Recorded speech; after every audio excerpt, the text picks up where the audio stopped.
Singing duo known as Milli Vanilli and their producer may have fudged another aspect of their act. One of the biggest con jobs in rock and roll history. The Great Milli Vanilli Hoax, the truth behind the music scandal that rocked the 1990s. Lip-syncing has long been part of the music industry's playbook, but the story of Milli Vanilli turned it into something explosive, sparking chaos, ruining careers, and ending in tragedy. What began as a seemingly harmless facade unraveled into one of the most notorious scandals in pop music history. But were they truly the masterminds of the deception, or merely pawns in a much bigger game? Stay tuned to find out. Before diving into the scandal that made headlines around the world, let's take a step back to where it all began. The late 1980s were a vibrant time for music.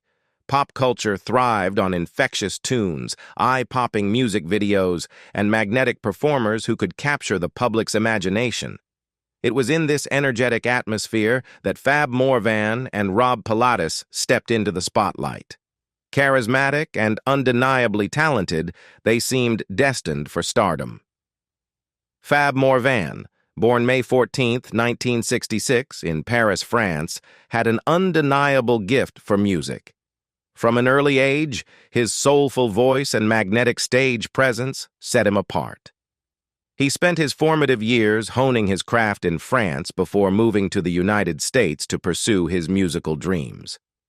In Los Angeles, Fab became part of the dance group The Stalking, gaining recognition in the city's vibrant music scene. Rob Pilatus, born on June 8, 1965, in New York, faced a far more turbulent beginning. His childhood was fraught with challenges, including struggles with addiction and periods of homelessness. Despite these hardships, Rob found refuge in dance, developing a commanding stage presence that drew people in. His journey eventually led him to Europe, where he explored opportunities as a model and dancer. The two crossed paths in Munich in 1988, thanks to producer and songwriter Frank Farian. Known for creating chart-topping acts like Boney M., Farian had a keen eye for spotting talent and a knack for crafting global hits. He saw potential in Fab and Rob, two performers who seemed tailor-made for his next big project. Farian's idea was bold, to assemble a pop duo that would dazzle both visually and musically, poised to dominate the charts. He saw Fab's smooth charisma and Rob's magnetic energy as the perfect combination for his ambitious vision. Thus, Milli Vanilli was born. Under Farian's meticulous guidance, the duo began their ascent to stardom. Farian, a perfectionist in the studio, worked tirelessly to shape their sound and image, setting the stage for what he believed would be a groundbreaking act. Little did they know, this carefully curated journey to fame would come at an unimaginable cost.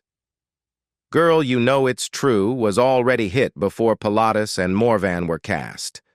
German producer Frank Farian was at a disco in his hometown when he first heard Girl, You Know It's True by the Baltimore band Newmarks, and he instantly knew he could make it a bigger hit. He decided to take the original hip-hop track and mix it with a bit of Eurodance to create something fresh. In 1988, Farian began assembling a team. Backup singers Linda and Jody Rocco were brought in, and Charles Shaw rapped on the track.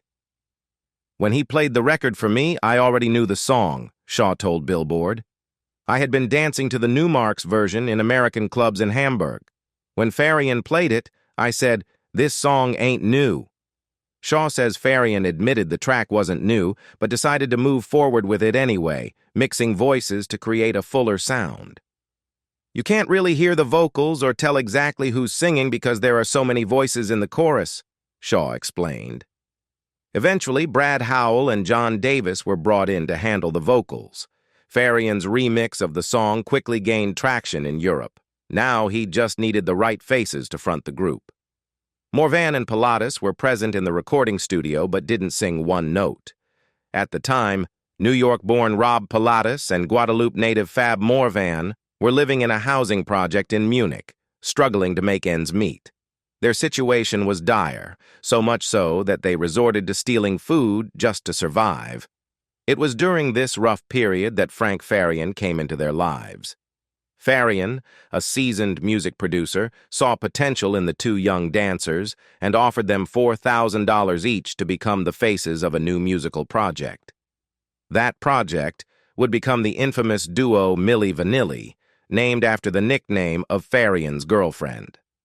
Farian wasn't new to manufacturing pop acts. He had already pulled a similar stunt with his 1970s disco-funk group, Boney M., where the singer was actually just a dancer lip-syncing to Farian's own vocals. Farian had managed to keep that secret for over 25 years, as Shaw later revealed. According to Shaw, Farian returned after Girl You Know It's True hit the charts in the UK and told him he needed two faces to represent the project. Shaw, who had already been paid $12,000 for his work on the track, was offered more money under the condition that he would keep quiet about the situation. Shaw saw it as an easy gig and agreed, thinking of it as just another studio job. Had Farian known how successful the group would become, he might have considered the potential issues with Pilates's and Morvan's accents. Pilates, originally from New York, spoke with a German accent, while Morvan, who was raised in France, spoke with a French one, something that would soon prove to be a problem for their authentic image. Meanwhile, Linda and Jody Rocco were brought back in to record more vocals. They recalled that there wasn't much of a plan in place. "We were just recording stuff really fast, trying to get enough together for a 4-song EP for the American market," Linda said. But when Farian announced that Arista Records was involved and that he was speaking with Clive Davis, the girls started to believe there might actually be a group on the horizon.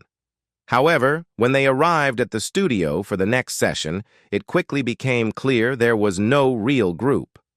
Linda, Jody, and another backup singer, Joan Falker, were the only ones doing the vocals. Pilates and Morvan, on the other hand, would make appearances but were rarely involved in the actual recording process. They'd come in, make an appearance, then disappear down to the basement where the pool was, Jody explained.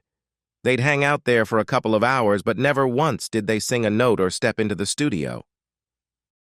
Linda added that they were kept a distance from the duo, deliberately kept from getting too close to Pilates and Morvan. This separation was part of the illusion Farian was building, a carefully constructed fantasy where the performers who became the faces of Milli Vanilli were never really the ones making the music. The real singer was secretly brought in at night. Somehow, Milli Vanilli's team managed to maintain the illusion that Rob Pilates and Fab Morvan were the real singers behind the hits. They even kept an Arista Records representative from traveling to Germany by claiming that they needed to retain creative control over their project. This excuse was not unheard of in the music industry. Richard Swearette, the Arista A&R manager at the time, explained it was something producers often did. Other producers would do their work and send it in, he told Billboard.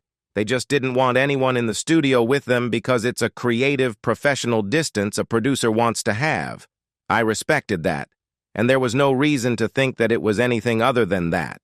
To Swearette and others in the industry, the story sounded plausible. However, behind the scenes, things were far from normal. The production was shrouded in secrecy. Brad Howell, who was providing the vocals for the tracks, would be secretly brought to the studio late at night after most of the staff had gone home. The studio was kept closed, with the windows sealed, to prevent anyone from discovering the truth. "It was a secret," recalled Tobias Freund, the engineer working on the album. "We worked in the evening and closed the windows. This allowed them to keep the facade intact, while keeping the real singers hidden from the public eye." Jens Gad, a guitarist and co-writer for some of the group's songs, never even met Pilates and Morvan. "We never met Rob and Fab," Gad said. "There was no need for them to be in the studio. It was show business. Frank created the scenario where he put this and this and this together, and that was the show. It was completely normal." Pilatus and Morvan were catapulted into stardom. Soon, the music video for Girl You Know It's True became a global sensation, and Milli Vanilli was everywhere. The duo racked up 4 major hits: Blame It on the Rain, Girl I'm Gonna Miss You, and Baby Don't Forget My Number, all of which hit #1.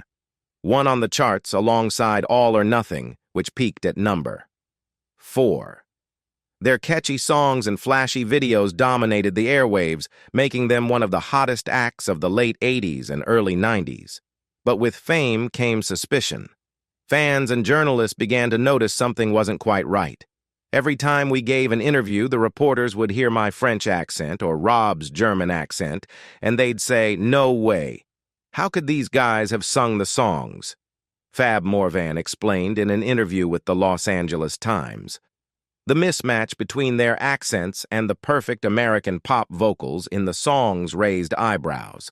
Arista Records, in an attempt to quell the mounting questions, hired dialect specialists to help the duo smooth over the issue. But no matter how much training they underwent, it was hard to ignore the growing doubts. "We didn't want to do any more interviews," Pilatus admitted. "The more we talked, the worse things got." It became increasingly clear that their voices didn't match their public personas. Robert Wieger, their former Arista product manager, recalled the struggles in a Billboard interview. "I remember there were some words Fab couldn't pronounce. He had a pretty thick French Guadeloupean accent, so on Girl I'm Gonna Miss You, he couldn't say miss, and he said mees." This only fueled the rumors, adding to the disconnect between the polished music and the duo's actual speaking voices. Despite the suspicions, their popularity surged. During a Los Angeles appearance, the crowd was so enthusiastic that the police had to step in to control the chaos. They had the looks, the moves, the charisma, the perfect pop package. But the talent that made them famous was built on a lie. In the midst of their rapid rise, even Rob and Fab started to believe in their own hype. Having gone from rags to riches in a matter of months, they became caught up in the whirlwind of stardom. Their egos were so big, because they were such big stars, that they were like, "We can sing, no problem," Wieger said. They became believers in their own false story. It was a dangerous belief, one that would eventually unravel as the truth about Milli Vanilli came to light. Despite being common for musicians to sing to track on tour, a broken single gave away Milli Vanilli's lip-syncing secret. With their newfound confidence, it wasn't surprising that Rob and Fab felt comfortable performing in front of live crowds. At the time, lip-syncing during live performances wasn't all that uncommon. The demands of energetic stage routines often made it difficult for singers to maintain vocal performance, so it became a standard practice to sing along to pre-recorded tracks instead. "Everyone was singing to track on that tour," MTV VJ and Club MTV host Downtown Julie Brown recalled to Billboard. "It wasn't so much about who had the best voice, just as long as you could perform and give the audience exactly what they wanted. They wanted to see you perform and touch you. That was the fun of that whole clubby vibe." Milli Vanilli definitely brought that to them. Fans flocked to see the duo's electrifying performances, mesmerized by their looks, energy, and dance moves, not necessarily concerned with whether or not they were singing live. But that level of performance confidence came with risks, and during a concert in Milwaukee with 22,000 people in attendance, things went wrong. As the show progressed, the track suddenly failed, and Milli Vanilli's vocals didn't play at all. The crowd watched as the duo stood there, ready to sing but with no sound coming from their microphones. It was an awkward moment that caught them off guard. They ran off stage, punched their tour manager in the chest, and locked themselves in their tour bus, Steve Leeds, former MTV director of on-air talent, remembered. Pilatus, visibly shaken, later admitted to MTV, "I wanted to die. I couldn't repeat it 15 times, so I stopped. I panicked. I went off stage." In that moment, he felt completely overwhelmed and ready to give up. However, Downtown Julie Brown knew just what to say to keep the show going. Backstage, it was hell-raising, she recalled. "Rob was so mad, I told him to get open the door and I just had to talk to him saying, 'They're here to see you perform and you're doing such a great job. Don't let this stop you from giving fans what they want.'" Her words reassured him, and with her encouragement, Rob returned to the stage. Despite the mishap, they finished the show. They demanded to sing on their next album.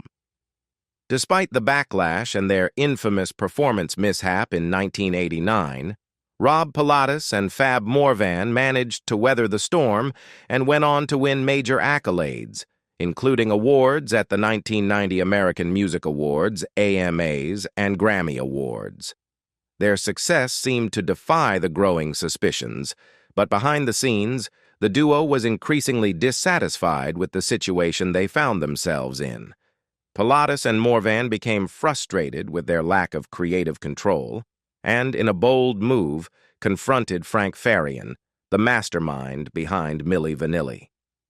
"We said to Frank Farian, 'You don't let us sing on the album. Don't do this anymore,'" Pilatus revealed in an interview with the Los Angeles Times. "We don't want to live like this."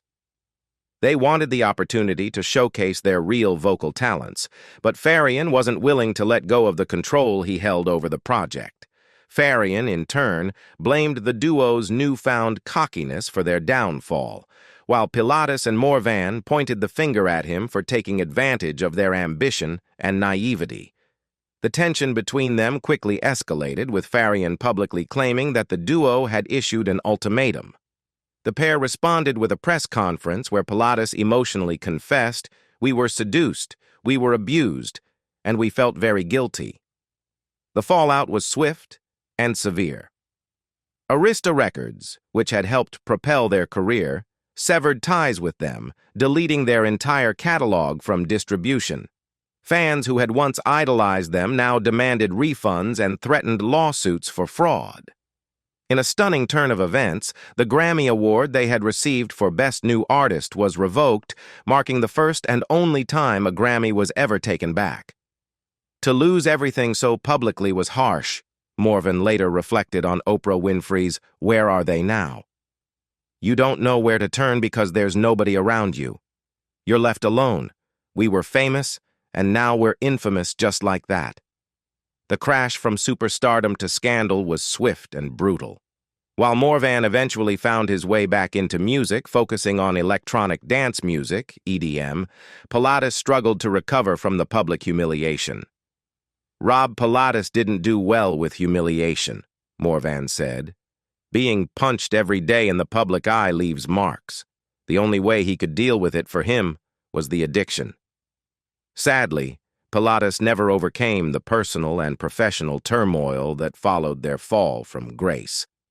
On April 2, 1998, he was found dead in Frankfurt at the age of 33, with the cause of death suspected to be a drug overdose. Morvan was devastated by the news, recalling, "When I heard the news of Rob's death, everything went blank at that moment. Silence. It was like losing a part of myself." In the wake of his friend's death, Morvan made a vow to carry on and redefine what the Milli Vanilli name represented. "In order to honor him, and for myself, I set a vow that I would do my thing, and I would make sure the name Milli Vanilli itself means when you fall, you stand back up and you move on." At the time of Rob Pilatus's death in 1998, there were signs that he might have been on the verge of a comeback. According to producer Frank Farian, who had been working with Pilatus again in the months leading up to his death, Rob seemed to be in a much better place. "I'm totally shocked," Farian told The Independent upon hearing of Rob's passing. "Rob looked really good again. He was full of optimism for the future. We intended to tape material for another album." The news of his death was a crushing blow, as it appeared that Rob had found a renewed sense of purpose, even though he wasn't able to complete that project.